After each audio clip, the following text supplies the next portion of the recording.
Bienvenue à tous. Après l'intervention du chef de l'État à la tribune de la 68e session de l'Assemblée générale des Nations unies le mercredi dernier, sur place, les travaux se poursuivent. Le chef de l'État a assisté au lancement de l'initiative globale de la Fondation Bill Hillary et Chelsea Clinton pour la protection des enfants en Afrique, une association humanitaire et écologique fondée en 1997.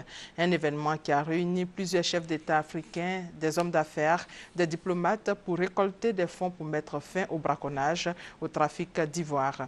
Hillary et Chelsea Clinton entendent, à travers cette initiative, mobiliser 80 millions de dollars pour éviter la disparition des éléphants. Le ministre de la Communication a reçu les candidates du concours Miss Environnement. Elles étaient accompagnées par Miss Monde Environnement et la Miss Environnement de l'Afrique du Sud. Les candidates vont concourir ce samedi autour du thème « La protection de l'environnement et la lutte contre la déforestation ». Annoncée il y a quelques semaines, la conférence internationale sur l'emploi des jeunes s'est ouverte hier. L'objectif est de trouver des solutions concrètes aux problèmes de chômage des jeunes. Le thème de cette conférence est relatif à l'adéquation formation-emploi. Le point avec Serge Gongomin et Patricia Oumouetia. Trouver des solutions concrètes au chômage des jeunes diplômés. Tel est l'objectif de cette conférence internationale à Abidjan.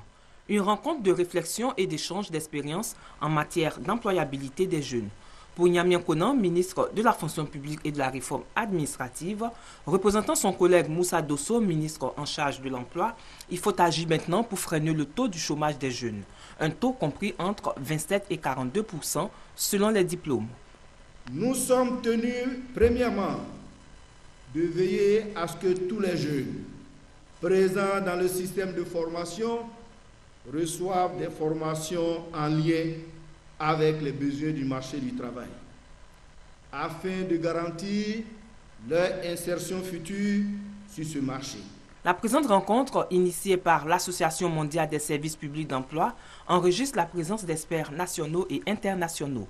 Un problème que nous avons souvent, c'est que les enfants et les jeunes vont à l'école, mais une fois qu'ils se retrouvent sur le marché de l'emploi, il s'avère que leur diplôme n'est pas nécessaire sur le marché de l'emploi. Quand vous envoyez des jeunes pour étudier par exemple la médecine en Europe, on peut se poser la question si c'est une bonne idée. Qu'apprendront-ils là de la malaria? Qu'apprendront-ils de la bilharziose et de toutes ces maladies typiquement africaines? Durant 48 heures, les spécialistes des questions d'emploi passeront en revue le bilan à mi-parcours des activités en faveur de l'emploi des jeunes et réfléchiront sur des solutions concrètes qui seront traduites à travers des recommandations et des résolutions. Le ministère d'État, ministère de l'Emploi, des Affaires sociales et de la formation professionnelle, première institution en charge des questions d'emploi, bénéficie du soutien de la Confédération générale des entreprises de Côte d'Ivoire dans le cadre de la politique de réforme de la formation professionnelle et d'adéquation formation-emploi. Après avoir marqué un moment d'arrêt, l'opération de salubrité publique dénommée Pays propre a redémarré hier à la Riviera Palmeraie. La brigade de salubrité urbaine, accompagnée des forces de l'ordre, a fait une descente dans les environs du marché du dit quartier pour démolir les sites publics illégalement occupés. Et hors de nos frontières, au Mali, les rébellions touareg et arabes suspendent les négociations avec Bamako, annonce faite hier. Ces négociations avec le gouvernement malien portaient sur les territoires du Nord, où vivent essentiellement les communautés touareg et arabes, ce qui fragilise les perspectives de paix durable au Mali.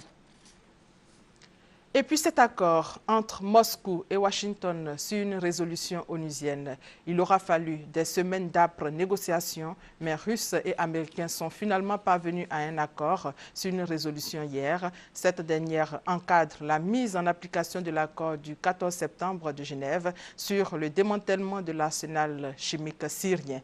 Laurent Fabius, le ministre français des Affaires étrangères, se dit satisfait du texte.